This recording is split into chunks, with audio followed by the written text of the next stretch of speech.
Hello বন্ধুরা, তো এখন রাত্রে রান্নাবান্না করব, রাতে রুটি করব। আমি আজকে রুটি খাবো, আর বাবাই তো ভাত আছে কটা, বাবাই ভাত খাবে। মাছ আছে, ওই ইলিশ মাছ দিয়ে ভাত খাবে। তো বাবাই আবার ইলিশ মাছ এখন ভালোবাসে বেশি, আগে খেত না, এখন ভালোবাসে। মানে এখন সবাই বোঝে ইলিশ মাছের টেস্ট। তো যাই হোক, ও খাবে এটা দিয়ে। আর মাম্মাম দেখো কি করছো তুমি, কি করছো?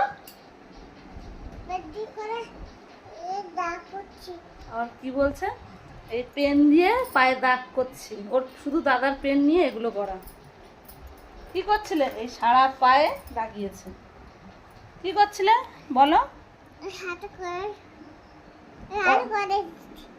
আমার দেখাচ্ছে, হাতে করে দিয়েছি। এসব বদমাশি ভালো পারো না তুমি, পচা।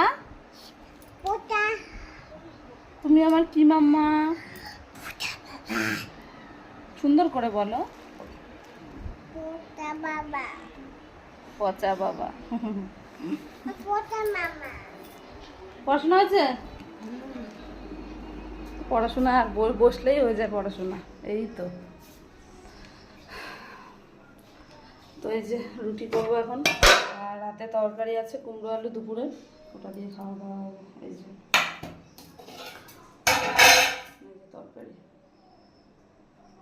কুমড়ো আলু দিয়ে রুটি দিয়ে বেশ ভালোই লাগে খেতে, আমরা মাঝে মাঝে খাওয়াই হয়। তো চলো, তোমাদের কি খাওয়া দাওয়া হচ্ছে কিন্তু অবশ্যই কমেন্ট করে জানাবে। তো চলো, টাটা, সবাইকে জানাই গুড নাইট।